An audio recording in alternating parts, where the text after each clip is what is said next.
Të dhënat e Instat mbi statusin civil vizatojnë një hartë me kontraste të theksuar mes së qarqeve të vendit, ku martesa dhe divorci nuk shpërndahen në mënyrë të njëtrashme në të gjithë Shqipërinë. Në këtë panoram, qarku i Kukësit spikat për nivelin më të ulët të divorceve në shkallë vendi, me vetëm 5.8 të divorcuar për 1.000 banor. Këto shifra tregojnë se divorci, të paktën sipas statusit civil të regjistruar në census, paraqitet dukshëm më i kufizuar në raport me popullsinë.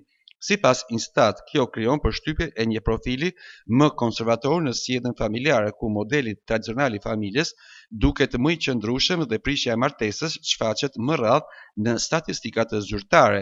Megjithatë, kjo tablo nuk duhet lexuar automatikisht si tregues i një harmonie më të madhe familjare.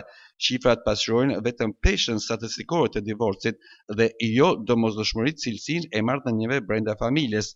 Pra, fakti që divorci është më i ulët nuk përjashton praninë e problemeve familjare, por tregon se ky fenomen shfaqet më pak në regjistrat zyrtar. Një tjetër element domethënës lidhet me numrin e të martuarve. Edhe në këtë drejtim, qarku i Kukësit renditet në fund të shkallës kombëtare me vetëm 516 persona të martuar të regjistruar. Kjo e bën edhe më interesante panoramën demografike të këtij qarku, ku njëkohësisht evidentohet një nivel i ulët si i divorceve, ashtu edhe i martesave, duke reflektuar ndryshime të thella sociale, migrimin dhe të kurrjen e popullsisë sipas Instat.